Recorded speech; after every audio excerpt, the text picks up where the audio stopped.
માંડવીના ગોધરા ગામે યુવતીને તલવાર અને ગુપ્તીના ઘા ઝીકીને હત્યા કરી દેવાની ઘટના સામે આવી છે। તેને ચકચાર મચાવી દીધી છે આખા ગામમાં। તો યુવતી વહેલી સવારે નોકરીએ જતી હતી, તે દરમિયાન તલવારના ઘા મારીને હત્યા કરી હતી। પોલીસે ગણતરીના કલાકોમાં હત્યાનો ભેદ ઉકેલી દીધો છે। ગૌરી ગરવાની હત્યા તેના જ પ્રેમી સાગર સદ્રાએ કરી હોવાની સામે આવ્યું છે। તો આ યુવતીની હત્યાના બનાવના પગલે આસપાસના લોકો ઘટના સ્થળે દોડી આવ્યા હતા અને પોલીસે યુવતીની લાશને પીએમ પોસ્ટમોર્ટમ અર્થે મોકલી આપી। હત્યાનો ગુનો નોંધી આરોપીને ઝડપી પાડવા ચક્રો ગતિમાન કર્યા હતા। યુવતીની હત્યા એકતરફી પ્રેમમાં થઈ હોવાનું ખુલ્યું છે।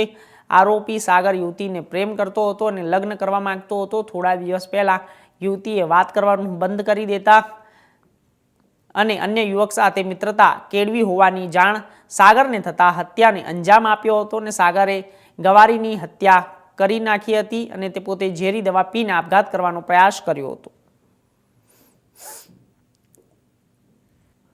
30/12/24ના રોજ ગોધરા ગામ જે માંડવી પોલીસ સ્ટેશનની અંદર છે એમાં મરણ ગયેલ જે બેન છે એમને સાગર રામજી સંઘાર નામના વ્યક્તિએ એમની હત્યા કરેલી।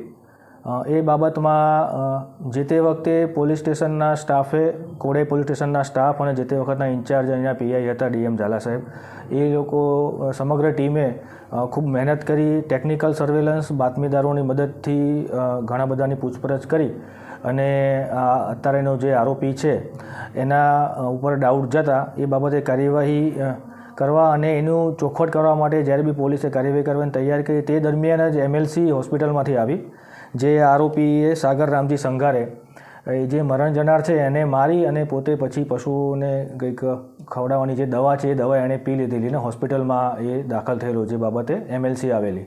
એ એમએલસીમાં પણ એણે એવું સ્વીકારેલું કે ભાઈ મર્ડર કર્યા પછી મેં આ દવા પીધી છે। તે બાદ પોલીસે એનું વ્યવસ્થિત પૂછપરછ કરી અને એનું ડીડી લેવડાવ્યું અને ડીડીમાં પણ તેણે એવું સ્વીકારેલું કે ભાઈ આવી રીતે એમણે આ કૃત્ય કર્યા પછી દવા પીધી છે। ત્યારબાદ પોલીસે જે ભોગ બનનારના કપડાં છે, સ્થાનિક જગ્યા ઉપરથી જે હથિયાર જે એને ખૂન કરવા માટે વાપરેલા છે એ તથા એણે જે ગુપ્તી વાપરેલી છે એ તલવાર, એ તમામ વસ્તુઓ કબજે કરી છે। આરોપી અને ભોગ બનનારના કપડાં કબજે કરેલા છે, એમના મોબાઈલ કબજે કરેલું છે। આરોપીએ ગુના વખતે જે મોટરસાઇકલ વાપરેલી તેણે પણ કબજે કરેલું છે। તે સિવાય આરોપીએ ગુનાને કેવી રીતે અંજામ આપ્યો, કેવી રીતે ઘરેથી